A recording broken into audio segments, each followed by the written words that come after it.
ಇದಕ್ಕೆ ಪ್ರೋತ್ಸಾಹ ಕೊಟ್ಟಿರೋದು ನನ್ನ ತಾಯಿಯವರಿಗೆ, ವ್ಯವಸಾಯದವನಾಗು ಅಂತ. ಅವರು ಕೂಡ ಒಂದು ಕಾಲದ ಕರ್ನಾಟಕದ ಸೂಪರ್ ಹೀರೋಯಿನ್ ಅಂತ ಅವರು ಹೆಸರೇ ಪಡೆದವರು. ಆ ಸಮಯದಲ್ಲಿ ಕೂಡ ಅವರಿಗೆ ಸಂಭಾವನೆ ಕಮ್ಮಿ ಇರುವಾಗ ಅವರು ಆ ದುಡ್ಡನ್ನು ಇಟ್ಕೊಂಡು ಭೂಮಿನೇ ಮಾಡಿದ್ರು. ಭೂಮಿ ಜೊತೆಲಿ ಬೇರೆ ಏನು ಮಾಡ್ಬೇಕು ಅವ್ರಿಗೆ, ಇವು ಈ ಏನಾದರೂ ಈ ಕೈಗಾರಿಕಾ ಇಲ್ಲ ಈ ಉದ್ಯಮಗಳ ಬಗ್ಗೆ ಅವ್ರಿಗೆ ತಿಳುವಳಿಕೆ ಇರಲಿಲ್ಲ. ಭೂಮಿ ತಾಯಿಬೇಕು, ನಾನು ವ್ಯವಸಾಯ ಮಾಡಬೇಕು, ಅಷ್ಟು ಅವ್ರ ತಲೆಯಲ್ಲಿತ್ತು. ಸೊ ನಾನು ಒಂದೇ ಒಂದು ಮಾತು ಕೇಳ್ತೀನಿ, IT ಇಂಜಿನಿಯರ್ಸ್ ಎಲ್ಲರನ್ನೂ ಕೇಳ್ತಾ ಇದ್ದೀನಿ, the most intelligent people, the best economist of this country. ನಾನೊಂದು ಕ್ವಶನ್ ಕೇಳ್ತಾ ಇದ್ದೀನಿ, if I have 10 crores, can I eat 100 idlis? If I have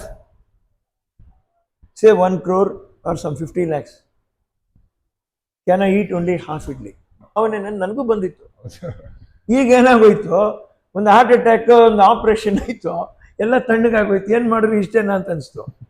ಎದರಲ್ಲಿರೋರು ಪಕ್ಕದಲ್ಲಿರೋರು ಹೋದರೂ ಕೂಡ ಅವ್ರು ಹೋದ್ರು ನನಗೇನು ಪವರ್ ಇದೆ ಅಂತ ನಾನು ಅಂದ್ಕೊಂಡೆ, ಶಕ್ತಿ ಇದೆ ಅಂತ ನಾನು ಇಲ್ಲ.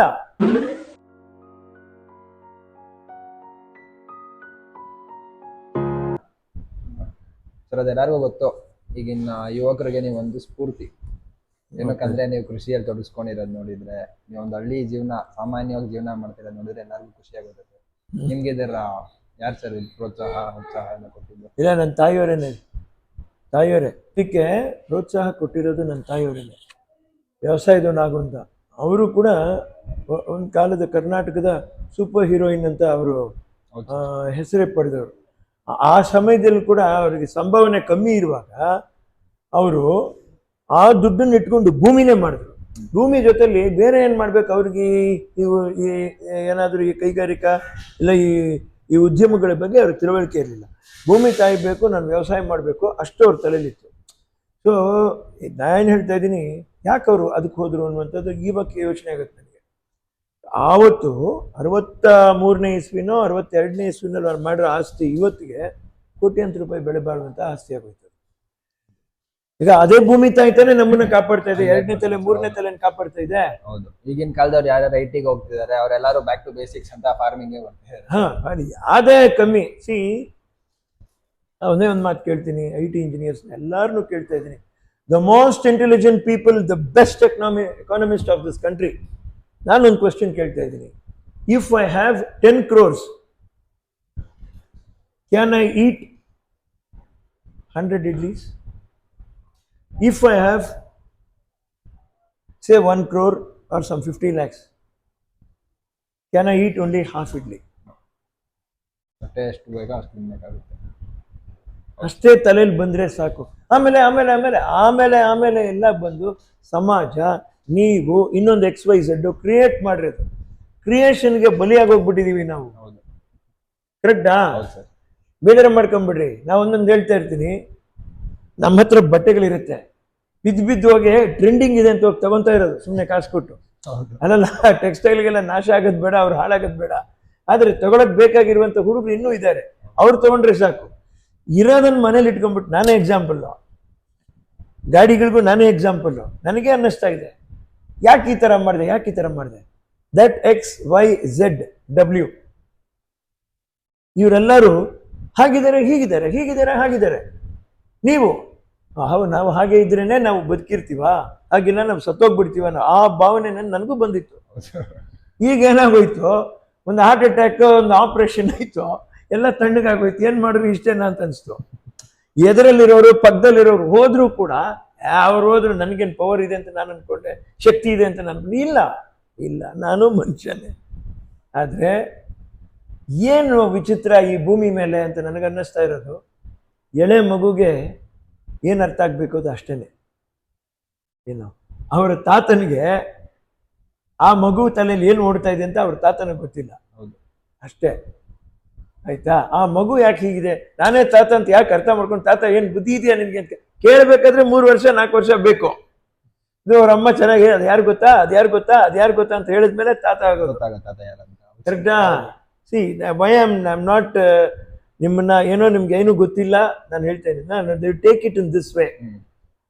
ಅದನ್ನ ಇವ್ರು ಕನ್ವೆ ಮಾಡೋದಕ್ಕಾಗಲ್ಲ. ಆಮೇಲೆ ಅದ್ರ ಕೈಲಿ ಇವ್ರು ಎಕ್ಸ್ಪೆಕ್ಟ್ ಮಾಡ್ಬೋದು, ಕಾರಣ ಇವ್ರ ಏಜ್ ಗ್ರೂಪ್ ಆ ಥರ ಇದೆ. ಹೌದು ಸರ್, ಹೌದು. ಹಾಗೇನೆ ಇವ್ರು ಇದೇನು ಮಕ್ಳು ಹೆತ್ತಿರ್ತಾರೋ ಆ ಮಕ್ಕಳು ಇವ್ರನ್ನು ಅವ್ರು ಎಕ್ಸ್ಪೆಕ್ಟ್ ಮಾಡ್ಬಾರ್ದು. ಆದರೆ ಇವ್ರು ಏನು ಎಕ್ಸ್ಪೆಕ್ಟ್ ಮಾಡ್ಬೋದು ಅಂದರೆ, ನನಗೆ ಅವ್ರ ಥರನೇ ಒಂದು ದಿವಸ ವಯಸ್ಸಾಗೋಗುತ್ತೆ, ನಾನು ಬಗ್ಬಿಡ್ತೀನಿ. ಸೊ ಅವರ ಪರಿಸ್ಥಿತಿ ಮನಸ್ಥಿತಿ ಏನಿದೆ, ಅಟ್ಲೀಸ್ಟ್ ನಾವು ಬೆಳಗ್ಗೆ ಕೆಲ್ಸಕ್ಕೆ ಹೋಗುವಾಗ ಒಂದೆರಡು ಮಾತು, ಒಳ್ಳೆ ಮಾತು, ಚೆನ್ನಾಗಿದ್ದೀರಾ, ಏನು ಬೇಕಾಗಿತ್ತು ನಿಮಗೆ ಅಂತ. ಸಾಯಂಕಾಲ ಹೋಗುವಾಗ ರಿಟರ್ನು ಇಷ್ಟೋ ಮಾಡ್ಕೊಂಬರ್ತೀರಾ, ಅವ್ರಿಗೇನು ಇಷ್ಟ ಒಂದು ಸ್ವಲ್ಪ ತಿನ್ನಕ್ಕೆ ತೊಗೊಂಡು ಕೊಟ್ಬಿಟ್ಟು, ಗೊತ್ತಾಗ್ತಾ ಇದೆಯಾ ನಿಮಗೆ? This is how you come close, this is how you make your living life. ಜೀವಂತವಾಗಿ ಬದುಕಬೇಕು. Strong bond. ಸತ್ತಂಗೆ ಬದುಕಲ್ಲ, ಜೀವಂತವಾಗಿ ಬದುಕಬೇಕು. With some enthusiasm. ಬರೀ ನಿನಗೆ ಮಾತ್ರ ಇದ್ರು ಸಾಲ, ನಿನ್ನ ಹತ್ರ ಇರ್ತಕ್ಕಂಥದ್ದು ಅವ್ರ ಮುಖದಲ್ಲಿ ಹೊರಹೊಮ್ಮಬೇಕು. ಸೀನಿಯರ್ ಸಿಟಿಸನ್ ಫೀಸಲ್ಲಿ ಬರೀ ಮನೇಲಿರೋ ತಂದೆ ತಾಯಿ ಮಾತ್ರ ಅಲ್ಲ, ಎಲ್ಲಿ ಹೋಗ್ತೀವಿ when U C all old people, 10 ರೂಪಾಯಿ 20 ರೂಪಾಯಿ ಚಿಲ್ಲರೆ ಯಾಕೆ ಇಟ್ಕೊಂಡಿರ್ಬೇಕಂದ್ರೆ, 20 ರೂಪಾಯಿನ ಮನೇಲಿ ಕೊಟ್ಟು ಕಳ್ಸೋರು ಯಾರು ಇರಲ್ಲ ಅವ್ರಿಗೆ. ಸೊ ನಮ್ಮಮ್ಮ ಯಾವಾಗಲೂ ಆ ಚಿಲ್ಲರೆ ಇಟ್ಸ್ಕೊಳಕ್ಕೆ ಹೇಳಿ, ಹೋದಾಗೆಲ್ಲ ನಾನು ಆ ದುಡ್ಡು ನಾನು ಕೊಡ್ತಾನೆ ಇರ್ತೀನಿ. ಕೆಲವು 10 ಮನ್ಸಿಗೆ ಅನ್ನಿಸ್ತದೆ, ರೆಗ್ಯುಲರ್ ನೋಡ್ತಾ ಇರ್ತೀನಿ, 50 ರೂಪಾಯಿ ತೆಗೆದು ಕೊಡ್ತೀನಿ ನಾನು, 100 ರೂಪಾಯಿ ತೆಗೆದು ಕೊಟ್ಬಿಡ್ತೀನಿ. 100 ರೂಪಾಯಿ ಇದೆ ಅಂತ ಹೇಳ್ಬಿಟ್ಟು ಏನು ಮಾಡ್ತಾರೆ, ಒಂದೇ ಸರಿ ನೋಟ್ ಕೊಡ್ಬೇಕನ್ನೋ ಹೊಡೆದು ಗಿಡ ಕಿತ್ಕೊಂಡ್ಬಿಟ್ಟು ಅದು 10 ರೂಪಾಯಿದು ಜೋಡಿಸ್ಬಿಟ್ಟು ಕೊಡಪ್ಪ ಅಂತ ಬ್ಯಾಂಕಲ್ಲಿ ಎದುರಿಸ್ಬಿಡ್ತೀನಿ. ನೀವು ನನಗೆ ಚಿಲ್ಲರೆ ಕೊಡಲ್ಲ ಅಂದರೆ ಅಕೌಂಟ್ ಖಾಲಿ ಮಾಡ್ತೀನಿ ಅಂತ ಹೇಳ್ತೀನಿ. ಆ ಹೆದರಿಕೆಗಾದ್ರೂ ನನಗೋಸ್ಕರ ಚಿಲ್ಲರೆ ತೆಗೆದಿಟ್ಟಿರ್ತಾರೆ. ಸರ್ ಆಮೇಲೆ ನೀವು ಏನೇನು ಬೆಳೆ ಬೆಳಿತೀರಾ ಸರ್? ಮಿಶ್ರ ಬೆಳೆನೇ ಮಾಡೋಣ ಅಂತ ಯೋಚನೆ ಮಾಡಿದ್ವಿ. ಅದೇ ನನ್ನ ತಾಯಿಯವರು ಅದೇ ಸ್ಟಾರ್ ಫ್ರೂಟ್ ಅಂತ ಒಂದು ಮಾಡಿದ್ದೀವಿ. ಆಮೇಲೆ ಅದೇ ಕಮ್ರಾಕ್ಷಿ ಅಂತೀವಲ್ಲ ಅದು, ತೆಂಗು, ಅಡಿಕೆ, ಕಾಳುಮೆಣಸು, ಇಲ್ಲಿ ಕಾಡು ಸೀತಾಫಲ ಆಯಿತು. ಅದರ ಜೊತೆಲಿ ಬಾಲ್ನಗರ ಅಂತ ಒಂದು ವೆರೈಟಿ ಸೀತಾಫಲ. ಈಗ ಈ ದೊಡ್ಡಬಳ್ಳಾಪುರ ಏರಿಯಾ ಇದೆ ನೋಡಿ, ದೊಡ್ಡಬಳ್ಳಾಪುರ, ಆಮೇಲೆ ಸಿಡ್ಲಘಟ್ಟ, ಕೆಲವೆಡೆ ಶ್ರೀನಿವಾಸಪುರ, ಕೋಲಾರೆಲ್ಲ ಇದೆಯಲ್ಲ, ಆ ಕಡೆ ಎಲ್ಲ ನಾನು ಹೇಳ್ತಾ ಇದ್ದೀನಿ ಕಾಡಲ್ಲೇ ಸೀತಾಫಲ ಬರುತ್ತೆ. ಬಟ್ ಈ ಬಾಲ್ನಗರ ಸೀತಾಫಲ ಇಷ್ಟು ದಪ್ಪ ಬರುತ್ತೆ, ತುಂಬಾ ಚೆನ್ನಾಗಿ ಬಾಲ್ನಗರ ಸೀತಾಫಲ. ಅದು ಬೆಳಿಬೋದು, ಅದಕ್ಕೆ ನೀರು ಜಾಸ್ತಿ ಬೇಕಾಗಿಲ್ಲ. ಆಮೇಲೆ ಈ ಮಳೆ ನೀರಿಂಗ ಗುಂಡಿ ಅನ್ನುವಂಥ ಒಂದು ಕಾನ್ಸೆಪ್ಟು ತುಂಬ ಬ್ಯೂಟಿಫುಲ್ ಆಗಿ ನಾವು ವರ್ಕ್ ಮಾಡಿಕೊಂಡು, ಲಾರಿ ಟಾರ್ಪಾಲಿನ್ ತುಂಬ ಥಿಕ್ನೆಸ್ ಇರುತ್ತೆ, ಎಲ್ಲ ಗೊತ್ತಿರುತ್ತೆ ರೈತರಿಗೆ, ಸುಮಾರು ಗೊತ್ತಿರುತ್ತೆ. ಅದನ್ನು ಮಾಡಿಕೊಂಡು ರೈನ್ ವಾಟರ್ ಸ್ಟೋರೇಜ್ನಲ್ಲೇ ಈ ಥರ ಗಿಡಗಳು, ನೀರು ಜಾಸ್ತಿ ಕೇಳದೆ ಇರ್ತಕ್ಕಂಥ ತೋಟಗಾರಿಕೆ ಬೆಳೆ.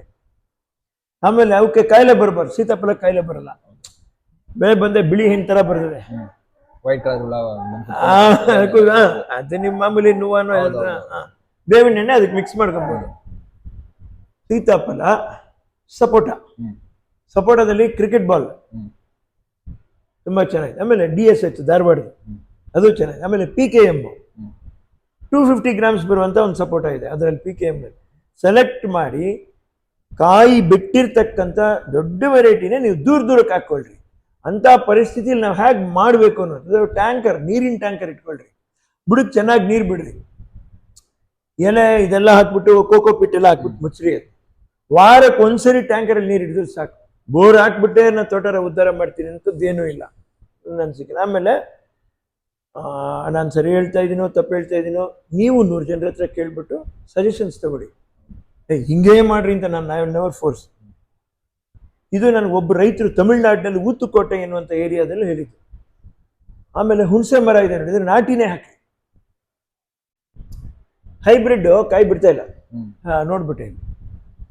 ಈಗ ಅದನ್ನ ಹೇಳಿದ್ರೆ ಏನ್ರಿ ವಿನೋದ್ ರಾಜ್ ಅವ್ರು ಹಂಗೆ ಮಾಡ್ತತ್ರಿ ಅಂತ ಕೇಳಿದ್ರೆ ನನಗೆ ಅದಕ್ಕೆ ಉತ್ತರ ಕೊಡೋಕೆ ನನ್ನ ಕೈಲಾಗಲ್ಲ. ಯಾಕಂದ್ರೆ ನಾಟಿ ಹುಣಸೆನಲ್ಲಿರುವಂಥ ಹುಳಿ, ಆ ಒಂದು ಇದು ಬೇರೆ ಯಾವ ಥರಲ್ಲೂ ಬರಲ್ಲ. ಆಮೇಲೆ ನಾಟಿ ಹುಣಸೆ ಮರ ಬಂದು ಒಂದು ಮರ ಇದ್ರೆ ಸಾಕು. ಇವತ್ತು ಕ್ಲಾಸ್ ಹುಣಸೆ ಇದೆಯಲ್ಲ, 350 ರೂಪಾಯಿ ಎಷ್ಟಪ್ಪ ಹೋಲ್ಸೇಲ್ ಅಂಗಡಿಲಿ? 350. ಮೀಡಿಯಂ ಬಂದು 150. ಸೀಡ್ಸ್ ಜಾಸ್ತಿ ಇರುತ್ತೆ. ಈ ಮಟ್ಟದ್ದು ನಾವೇ ಆ ಹುಣಸೆ ಮರ ಇದೆ, ಅದು ಪ್ಲಸ್ ಪಾಯಿಂಟು. ಇದ್ರ ಜೊತೆಲಿ ಹಲಸು, ಚಂದ್ರ ಹಲಸು ವೆರೈಟಿ ಹಾಕ್ಬಿಟ್ಟು, ಆಮೇಲೆ ಸಿಂಗಪೂರ್ದು ಬಂದಿದೆ ಗ್ರಾಫ್ಟೆಡ್ ಗಮ್ಲೆಸ್ ಜಾಕ್ ಫ್ರೂಟ್. ಆಮೇಲೆ ಚಟ್ಟಳಿ ಫಾರ್ಮ್ಸ್ ಅಂತ ಬರುತ್ತೆ ಕೊಡಗಲ್ಲಿ, ಅಲ್ಲಿನೂ ಇದೆ ಗಮ್ಲೆಸ್ ಜಾಕ್ ಫ್ರೂಟ್, ಎಲ್ಲ ಕೆಲವು ವೆರೈಟಿ. ಆಮೇಲೆ ಈ ಪನ್ರೊಟ್ಟಿ ಅಂತ ಒಂದು ಏರಿಯಾ ಇದೆ, ವೇರ್ಪೆಲ ಅಂತ ಹೇಳ್ತಾರೆ. ಅಂದರೆ ಬೇರಲ್ಲೇನೆ ಬುಡದಲ್ಲೇನೆ ಹಲ್ಸು ಮರ ಭೂಮಿ ಒಳಗೆ ಬಿಟ್ಟು ಬೆಳೆದಿದೆ. ಭೂಮಿ ಒಳಗೆ ಹಲ್ಸ? ವೇರ್ಪೆಲ ಪಂಡ್ರೋಟಿ ಅಂತ ಒಂದು ಏರಿಯಾ ತಮಿಳ್ನಾಡಲ್ಲಿ, ಹೋಗಿ ತಗೊಂಬರ್ಬೇಕು. ಸೊ ಅವು ಬಂದು ಜಾಸ್ತಿ ನೀರು ಕೇಳಲ್ಲ, ನೀವು ಟ್ಯಾಂಕರ್ ಗಾಡಿಲೇ ಹೊಡ್ಕೊಂಬೋದಲ್ಲಪ್ಪಾಜಿ, ಏನು ಕಷ್ಟ. ಹಂಗೆ ಜೀವನ ಮಾಡ್ಬೇಕು ನಾವು. ಆಮೇಲೆ ಈ ಬೋರ್ಗದ ಹತ್ತಿ ಅಂತ ಹೇಳ್ತಾರೆ ನಿಮಗೆ, ಇವರೆಲ್ಲ ಈ ಬೆಡ್ಡಿಂಗ್ ಮಾಡ್ತಾರೆ ನೋಡ್ರಿ. ಇಲ್ಲಮ್ಮ, ನಾನು ಇದು ಹೇಳಿದೆ ನೋಡಿ, ಸಿಂಗಪೂರ್ ಕಪಾಕ್ ಅಂತ ಬರುತ್ತೆ, ಅದು ಬೋರ್ಗದ ಹತ್ತಿ, ಸಿಲ್ಕ್ ಕಾಟನ್ ಗಿಡ, ಅದು ಹಾಕ್ರಿ, ಅದು ಕಾಸಿದೆ, ಅರ್ಥ ಆಯ್ತಾ? ಸೈಡಲ್ಲಿ ಹಾಕೊಂಡ್ ನೋಡ್ಬೇಕು. ನುಗ್ಗೆ, ಇತ್ತೀಚೆಗೆ ನುಗ್ಗೆ ಬಂದು ನುಗ್ಗೆಕಾಯಿ ಬಿಡ್ತಾ ಇಲ್ಲ, ನುಗ್ಗೆ ಗಿಡ ಅನ್ನುವಂಥದ್ದು. ಸೊ ನಾನೆಲ್ಲ ಈ ಸೀಡ್ ಫಾರ್ಮಿಂಗ್ ಕಂಡೀಷನ್ ಕರ್ನಾಟಕ ಗೌರ್ಮೆಂಟ್ಗೆ ನಾನು ಪರ್ಸ್ನಲ್ ಆಗಿ ನಾನು ಕೇಳ್ಕೊತಾ ಇರೋದು ಏನು ಅಂದರೆ, ತಾವು ಹಾರ್ಟಿಕಲ್ಚರಿಂದ ಯಾರಿಗೆ ಏನು ಸಜೆಸ್ಟ್ ಮಾಡಿದ್ರು ಕೂಡ ಪ್ಲಾಂಟಿಂಗ್ ಮೆಟೀರಿಯಲ್ಸ್ ಒಳ್ಳೇದನ್ನ ಕೊಡ್ರಿ. ಹೌದು. ಯಾಕಂದ್ರೆ ಏನೋ ಮಾಡ್ಬೇಕಾಗಿಲ್ಲ, ನಾ GK ನಲ್ಲಿ ಓದ್ದೆ, IAHR ಅಲ್ಲಿ ಓದ್ದೆ, ಎಲ್ಲ ಗೊತ್ತು. ನೀನು ಕೊಟ್ಟರೆ ಗಿಡ ಹಾಕಿದ ತಕ್ಷಣ ಬೆಳೆನೇ ಬರಲ್ಲ. ಹೌದು. ವ್ಯವಸಾಯ ಅಂತಕ್ಕಂಥದ್ದು ಎಥಿಕ್ಸ್ ಜೊತೆಲಿ ಕಮಿಟ್ ಆಗುವಂಥದ್ದು. ವ್ಯವಸಾಯ ಓದ್ಬಿಟ್ಟು ನಾನು ಇಲ್ಲೇನೇ ಮಾಡ್ತೀನಿ ಅಂತ ಹೇಳ್ಬಿಟ್ಟು ಹುಡುಗಾಟ ಮಾಡೋಕ್ಕಾಗಲ್ಲ. ಒಬ್ಬ ರೈತ, ಅವನಿಗೆ 10 ಸರಿ ಕಾಸು ಬರಲ್ಲ. ಒಂದ್ಸರಿ ಇದನ್ನ ನಂಬಿನೇ ನಾನು ಮನೇಲಿ ಸಾಕ್ತೀನಿ ಅಂತ ಅವ್ನು ಇಳಿಯುವಾಗ ನಾವು ಬಂದು ತಪ್ಪಾದ ಗೈಡ್ಲೈನ್ಸ್ ಅವ್ನು ಕೊಟ್ಬಿಟ್ರೆ ಎಲ್ಲೋಗಿ ಸಾಯೋದು ಯಪ್ಪ. ಈಗ ನೋಡ್ರಿ, ನಮ್ಮ ತಲೆಡಿಗೆ ನಮ್ಮ ಕೈ, ಅದು ಆಕ್ಚುಲ್ ಆಗಿ ನಮ್ಮ ತಲೆಡಿಗೆ ನಮ್ಮ ಕೈ. ಇವತ್ತು ರೈತನ ಪರಿಸ್ಥಿತಿ ಎಲ್ಲೂ ಮಾಹಿತಿ ನಾವು ಇದು ಮಾಡ್ಕೊಳಕ್ಕಾಗಲ್ಲ. ಆಮೇಲೆ ನಾನು ಓಪನ್ ಆಗಿ ಒಂದು ಮಾತು ಹೇಳ್ತೀನಿ ನೋಡ್ರಿ, ಅವತ್ತಿಗೆ ಗೊಬ್ಬರ ಕಡಿಮೆನೇ ಇತ್ತು. ಯೂರಿಯಾ 150 ರೂಪಾಯಿ. ನಾನು SSLC ಓದೋ ಟೈಮ್ ಯೂರಿಯಾ 150 ರೂಪಾಯಿ, DAP 250 ರೂಪಾಯಿ ನನಗೆ ಗೊತ್ತಿರೋರು. ಆ ಪರಿಸ್ಥಿತಿಲೂ ಅದನ್ನು ಕೊಳ್ಳಕ್ಕೆ ಶಕ್ತಿ ಇರಲಿಲ್ಲ ನಮಗೆ. ಆವಾಗ ನಾವೇನು ಮಾಡ್ತಾ ಇದ್ದೀವಿ, ಹೇಗೆ ಲೆಕ್ಕ ಹಾಕೋದು, ತೆಂಗಿನ ಮರಕ್ಕೆ ಹಾಕಬೇಕು, NPK ಹಿಂಗೆ ಮಾಡೋದು.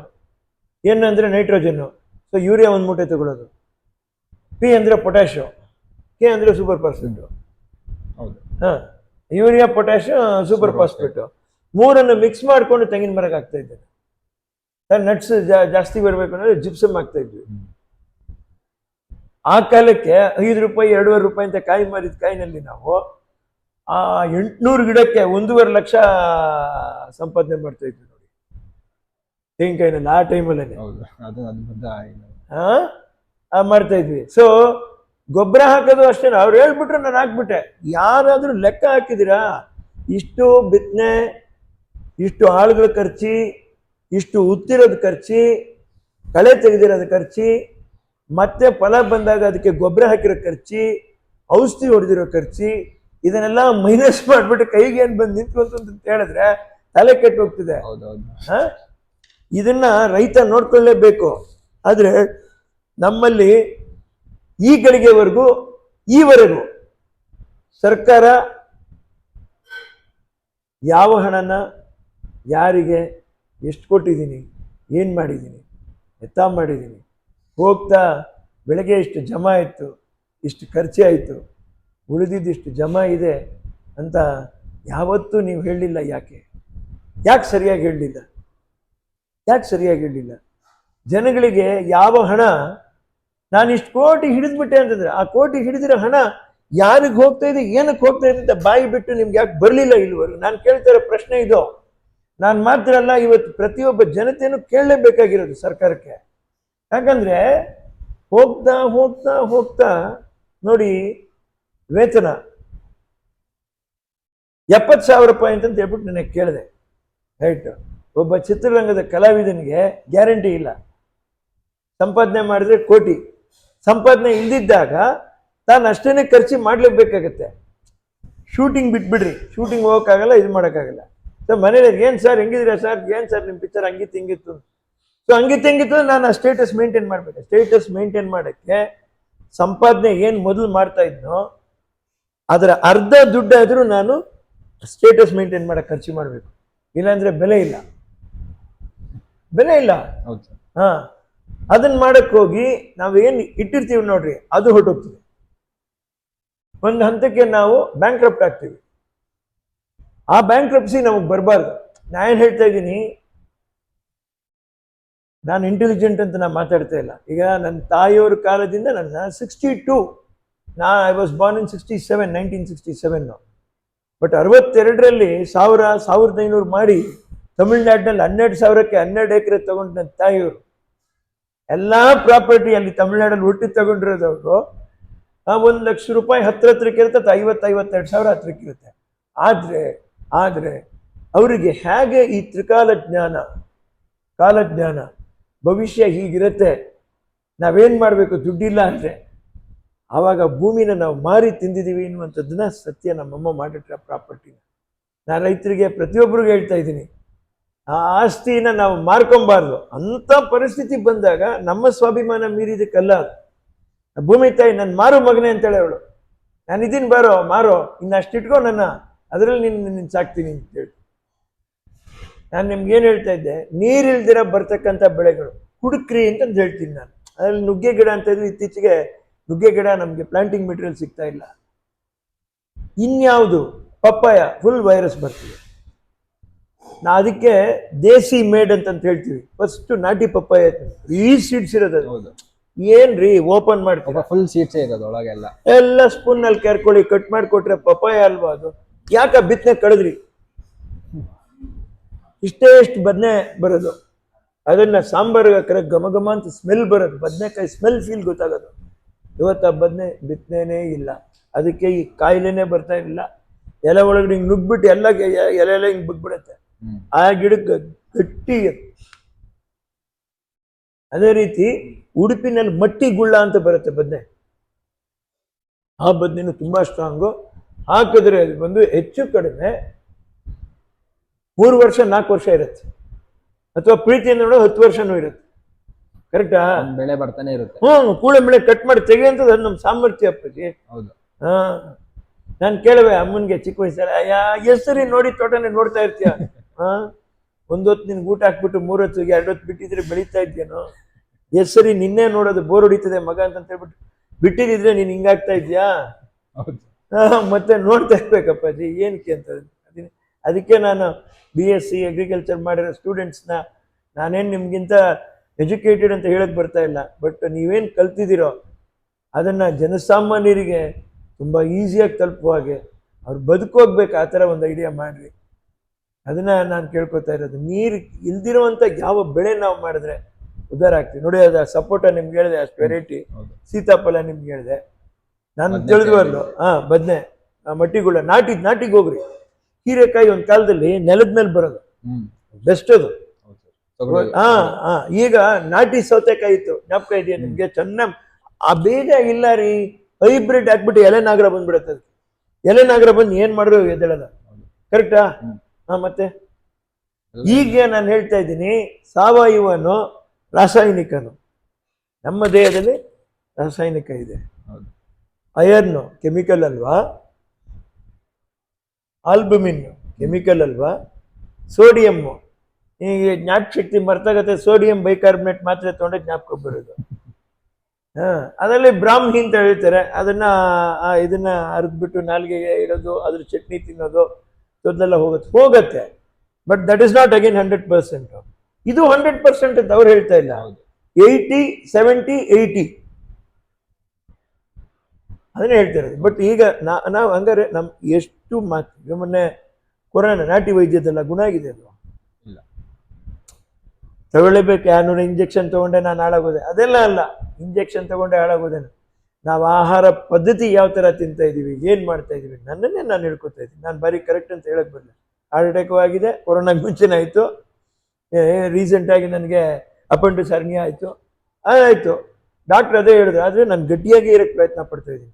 ಸೊ ಅಟ್ಲೀಸ್ಟ್ ಕೆಲವರು ಹೇಳಿದ ಮೇಲೆ ತಿಳ್ಕೊಂಡು ಬಾಯಿ ಕಟ್ಟಕ್ಕೆ ಅಭ್ಯಾಸ ಮಾಡಿದೆ. ಸೊಪ್ಪು, ಮುದ್ದೆ, ರಾಗಿ ದೋಸೆ, ಆಮೇಲೆ ಚಪಾತಿ, ಹಿಂಗೇನೆ ಏನಾದರೂ ತಿನ್ಕೊಂಡು ಹಂಗೆ ಕಾಲ ಕಳೆದು ಹಂಗೆ ಕೆಲಸ ಮಾಡಬೇಕು. ನಾನು ರೀಸೆಂಟ್ ಯೂಟ್ಯೂಬ್ನಲ್ಲಿ ಇಂಗ್ಲೀಷ್ ಇದರಲ್ಲಿ ನೋಡಿದೆ. ನಾನು ಏನು ಹೇಳ್ತಾರೆ, ಆ 60 ಟಚ್ ಆಗಕ್ಕೆ ಬರುವಾಗ ಮನುಷ್ಯ ಏನು ಮಾಡಬೇಕು ಅನ್ನುವಂಥದ್ದು ತುಂಬ ಬ್ಯೂಟಿಫುಲ್. ಫಸ್ಟು ಪಾಸಿಟಿವಿಟಿ ಬರಬೇಕು. ಎರಡನೇದು, ನಾನೇನೋ ಮಾಡಿಬಿಟ್ಟ, ನಾನು ಸರಿ ಮಾಡಿದ್ನ ತಪ್ಪು ಮಾಡೋದು ನಮ್ಗೆ ಬೇಕಾಗಿಲ್ಲ. ಈಗ ನಾನು ಜೀವನದ ಮುಸ್ಸಂಜೆಗೆ ಹೋಗ್ತಾ ಇದ್ದೀನಿ, ಇವೆಲ್ಲ ಪ್ಲಾನ್ ಮಾಡ್ಕೊಬೇಕು. ಆಗಿರಬೇಕು. I should have very good friends. ನನ್ನ ವಯಸ್ಸಿನವರೆಲ್ಲ ನನ್ನ ಜೊತೆಲಿರಬೇಕು, ಅವ್ರ ಜೊತೆ ವಾಕಿಂಗ್ ಮಾಡಬೇಕು, ಒಳ್ಳೆಯದನ್ನು ಮಾತಾಡಬೇಕು. ಏನು ಸಂತೋಷ ಇದೆಯೋ ನಾವು ಗಾಡಿ ತೊಗೊಬೇಕು, ಇನ್ನು ಸಂತೋಷ ಪಡ್ಬೇಕು ಯಾಕಂದರೆ ಸೀನಿಯರ್ ಸಿಟಿಸನ್ ವಾಪಸ್ ನಾವು ಅಲ್ಲಿಗೆ ಹೋಗೋಕ್ಕಾಗಲ್ಲ. ಸೊ ಆ ಆಸೆಯಿಂದ ನನ್ನ ತಾಯಿಯವರೆಲ್ಲ ತಕ್ಕೊಟ್ರು. ಸರಿ ಏನು ಮಾಡಲ, ಸಂತೋಷ ಆದರೂ ಪಡಲಿ ಹುಡುಗ ಅಂತಂತೇಳಿ. ಅಷ್ಟು ಬಿಟ್ಟರೆ ಇನ್ನೇನಿದೆ, ಲೈಫೇ ಅಷ್ಟೇ ಇವರೇ. ಆಮೇಲೆ ಏನು ನಾವು ಊಟ ಮಾಡಬೇಕು ಅದು ನ್ಯಾಯವಾಗಿ ಊಟ ಮಾಡಬೇಕು, ಏನು ಬೇಡವೋ ಅದು ಬೇಡ. ನ್ಯಾಚುರಲ್ ಆಗಿ 60 ಹತ್ತಿರಕ್ಕೆ ಟಚ್ ಆಗ್ತಾ ಇರುವಾಗಲೇ ಆಹಾರ ಕಡಿಮೆ ಮಾಡಿಬಿಡ್ಬೇಕು. ಮಿತವಾಗಿ ತಿನ್ಬೇಕು. ಮಿತವಾಗಿ ತಿನ್ಬೇಕು. ರೈಸೇ ತಿನ್ನಬಾರ್ದು, ಇದನ್ನೇ ಅಲ್ಲ, ಏನಿಲ್ಲ, ರೈಸ್ ತಿನ್ಬೇಕು ಇಷ್ಟೇ. ಹೋಟ್ಲಲ್ಲಿ ಹೋಗಿ ಸೌತ್ ಇಂಡಿಯನ್ ತಾಳಿ, ನಾರ್ತ್ ಇಂಡಿಯನ್ ತಾಳಿ ಅಂತಾರೆ, ಮರೆದ್ಬಿಟ್ಟು 2 ರೋಟಿ ಮಾಡಿ, ಅದು ಲೆಕ್ಕಾಚಾರ. ಅದು ನಮ್ಗೆ ಸರಿ ಇನ್ನೊಂದು ಸ್ವಲ್ಪ ಅನ್ನ ತಗೊಂಬರ ಸಾಲಲ್ಲ ಅಭ್ಯಾಸ ಮಾಡ್ಕೊಬೇಕು, ಇದ್ದ ಜೀವನ. ಆಮೇಲೆ ಸರ್ ಈಗ ರೈತರು ತುಂಬಾ ಸಮಸ್ಯೆಗಳು ಅನುಭವಿಸ್ತಿದ್ದಾರೆ. ಗಿಡ ನಾನು ಹೇಳ್ತೀನಿ ನೋಡ್ರಿ, ರೈತರ ಸಮಸ್ಯೆ ಅಂತಾರೆ, ಇನ್ನೊಂದು ಅಂತಾರೆ. ಕೂಲಾಗಿ ತಗೊಳ್ಳಿ ಸಮಸ್ಯೆ ಅಂತ. ಬೇವಿನ ಮರ ಬೆಳೆಸ್ತೀರ ನೀವು, ಏನಾಯ್ತದೆ, ಕಚ್ತದ ಅದು ಏನಪ್ಪ? ಹೊಂಗೆ ಮರ ಬೆಳೆಸ್ತೀರಾ? ಮಾಡ್ಬೇಕಪ್ಪಾಜಿ. ಬಿದ್ದೋಗಿರೋ ಒಂಜಿ ಬೀಜ ತಗೊಂಡೋಗಿ ಕೊಡ್ರಿ, ಎಣ್ಣೆ ಹಾರಿಸ್ಕೊಡ್ತಾರೆ, ಇದು ಕೊಡ್ತಾರೆ. ಇಲ್ಲ ನೀವು ಹೊಂಗೆ ಎಣ್ಣೆ ಮಾಡ್ರಿ, ಹಿಂಡಿ ಇಟ್ಕೊಳ್ರಿ, ಅದು ಕಾಸು ಇದು ಕಾಸು. ಬೇವಿನ ಹಿಂಡಿನೂ ಮಾಡ್ಕೊಳ್ರಿ, ಬೇವಿನ ಎಣ್ಣೆನೂ ಅದು ಕಾಸು ಇದು ಕಾಸು. ಏನಪ್ಪಾಜಿ ಶಾಂಪು ಮಿಕ್ಸ್ ಮಾಡ್ಕೊಂಡು ಹೊಡಿತಾ ಇರೋದು ಗಿಡಕ್ಕೆ, ಉಳಿದಿರೋದು ಮಾರ್ಕೊಳ್ರಿ.